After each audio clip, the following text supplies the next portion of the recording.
Moi, je pense que pour un pays comme la Côte d'Ivoire, suite à l'effondrement encore d'un immeuble à Koumassi Soweto, c'est inconcevable pour un pays qui se veut être une grande nation de continuer à compter le nombre d'immeubles qui s'effondrent en Côte d'Ivoire. C'est inconcevable. C'est inconcevable. Récemment, les députés ont voté une loi pour une assurance en cas de construction d'immeubles, etc. Mais cette assurance-là, justement, elle va indemniser les personnes vivantes, les personnes qui ont perdu des biens matériaux. Mais une personne qui est décédée, comment on va compenser cela? Une personne qui a perdu sa jambe, comment on va compenser cela?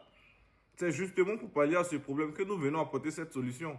Une entreprise de supervision. On doit exiger, on doit voter une loi pour que tous les constructeurs d'immeubles puissent obligatoirement solliciter une entreprise de supervision pour faire la supervision et le suivi professionnel du chantier.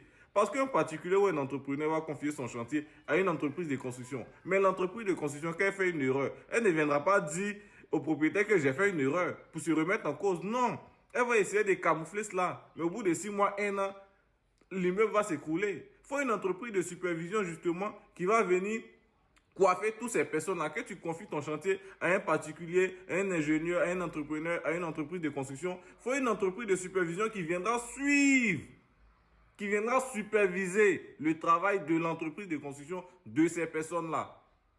Pour vérifier dans les moindres détails, que ce soit les matériaux, au quotidien, chaque 2 jours sur le chantier. C'est ça une entreprise de supervision. On vous fait un rapport, un point de détail, des vidéos à l'appui. Vous suivez votre chantier de bout en bout. À chaque minute, à chaque instant. La moindre faille sera signalée. On signale rapidement au propriétaire.